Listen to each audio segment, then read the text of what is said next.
आज की एक और सबसे बड़ी खबर है क्योंकि यूक्रेन को नेटो में शामिल करने की सुगबुगाहट बढ़ गई है और नेटो प्रमुख मार्क रूटे का यह अहम बयान।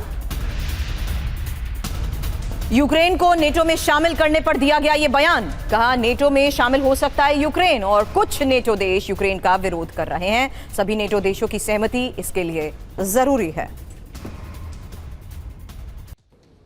तो इस बात की चर्चाएं शुरू हो गई हैं कि यूक्रेन को नेटो में शामिल कर लिया जाए और अगर यूक्रेन नेटो में शामिल हुआ तो नतीजे क्या होंगे ये भी समझ लीजिए, क्योंकि आशंकाएं क्या हैं। रूस के लिए सीधी सुरक्षा चुनौती। नेटो की सैन्य मौजूदगी रूस की सीमाओं तक पहुंच जाएंगी और रूस और नेटो देशों के बीच ही सीधी जंग शुरू हो सकती है। हालांकि रूस की स्थिरता प्रभावित हो सकती है और यूक्रेन की रक्षा पहले से मजबूत होगी। रूस यूरोप के बीच शीत युद्ध जैसी स्थिति। हालांकि रूस की प्रतिक्रिया क्या होगी ये भी एक बहुत बड़ा सवाल है, क्योंकि अपनी सैन्य मौजूदगी रूस बढ़ा सकता है। चीन, ईरान, उत्तर कोरिया के साथ सैन्य गठबंधन भी संभव है, क्योंकि मौजूदा स्थिति को भी समझिए, जहां ट्रंप के शांति समझौते में ही यूक्रेन को नेटो में शामिल करने की बात नहीं और अमेरिका और नेटो देश यूक्रेन को 10 साल तक सुरक्षा गारंटी देने पर भी सहमत। Manish, I pick up your words. ये तो नेटो के विद इन नेटो क्या ये मिसअंडरस्टैंडिंग क्रिएट करेगा? और दूसरा शब्द, क्या इस तरीके का फैसला और बयान भी पुतिन के सामने एक बड़ी प्रोवोकेशन नहीं है?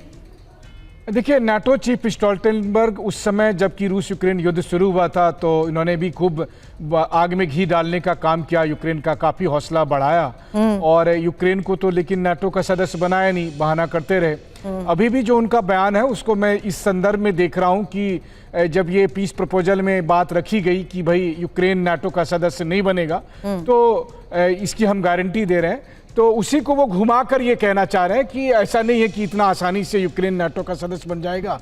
32 के 32 देश चाहिए होंगे सपोर्ट करने के लिए और कुछ देश जो हैं वो फेवर में नहीं है यूक्रेन के। हाँ, सच बात है, हंगरी जैसे देश नहीं है, लेकिन भविष्य में हो सकते हैं। तो अगर हो जाएंगे तो क्या बना देंगे, और अगर बना देंगे तो फिर वैसी स्थिति में रूस और नाटो के बीच का तनाव तो और अधिक बढ़ेगा। सीधी सी बात है, रूस किसी भी कीमत पर यूक्रेन को नाटो का सदस्य नहीं बनने देगा और ये लॉजिक वैसा ही है जैसे कि अमेरिका का पड़ोसी, चाहे कनाडा हो, मैक्सिको हो, क्यूबा हो, अगर वो कल के दिन में रूस के साथ मान लीजिए कोई सुरक्षा समझौता कर लेगा तो क्या अमेरिका तैयार होगा? नहीं होगा। तो रूस के लिए ये एक कोर कंसर्न की बात है।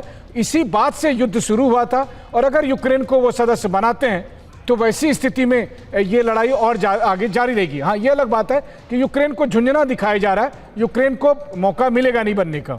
बिल्कुल, आप ये कह रहे हैं कि कहीं ना कहीं नेटो ही अब यूक्रेन को ये झुंझुना दिखाने की कोशिश कर रहे हैं। हालांकि ये प्रोवोकेशन जाहिर सी बात है रूस के साथ बढ़ते तनाव के बीच और बड़ी खतरे की घंटी साबित हो सकता है। लेकिन अब दक्षिण पश्चिम रूस के तगानरोग में यूक्रेनी हमले की तस्वीर देखिए, जहां विमान बनाने वाली कंपनी बेरीव के कारखाने पर हुआ यह हमला और रूस का A-60 विमान पूरी तरह हुआ तबाह।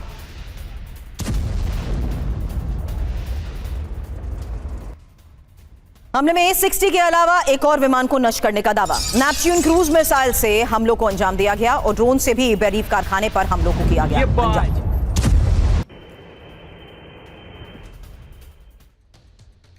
तो रूसी कारखाने में यूक्रेनी स्ट्राइक। इंफॉर्मेशन वॉल पर इस बारे में एक डिटेल अब आपके सामने, जहां साफ है कि किस तरीके से दो तस्वीरें आपके सामने है। हमले से पहले A-60 विमान के हमले से पहले और A-60 विमान को तबाह करने के बाद, हमले के बाद की वो तस्वीर जिसमें साफ नजर आ रहा है कि किस तरीके से इस हमले को अंजाम दिया गया। और एक और बड़ी बात ये समझ लीजिए कि A-60 विमान को जिस तरीके से सीक्रेसी के साथ पहले मॉनिटर किया गया, रूस का ये सीक्रेट A-60 विमान है जिसे डिस्ट्रॉय करने का दावा किया जा रहा है। मिसाइल सैटेलाइट को निशाना बना सकता है ये और रूस की इस ताकत पर सीधा वार, हालांकि लेजर तकनीक से दुश्मन टारगेट पर ये निशाना साध सकता है। इसकी एक खासियत है, पहले प्रोटोटाइप की 19 अगस्त 1981 को उड़ान, और इस बीच खबर इसके बारे में यह कि माना जाता है कि सिर्फ 2 A-60 विमान ही बनाए गए हैं। अब वो तस्वीर देखिए जहां रूसी सैनिकों ने यूक्रेनी ड्रोन को मार गिराने का दावा किया है। एयर डिफेंस से ड्रोन को मार गिराया गया है। रूस के शतुरा पावर प्लांट तक ड्रोन पहुंचा था।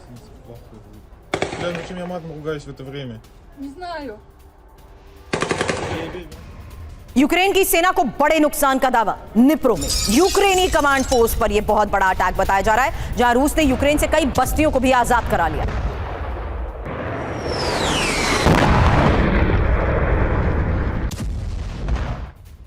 रूस की फोर्स ने यूक्रेन का हमला नाकाम किया। मॉस्को में ही रूस ने यूक्रेन के ड्रोन को मार गिराने का दावा किया।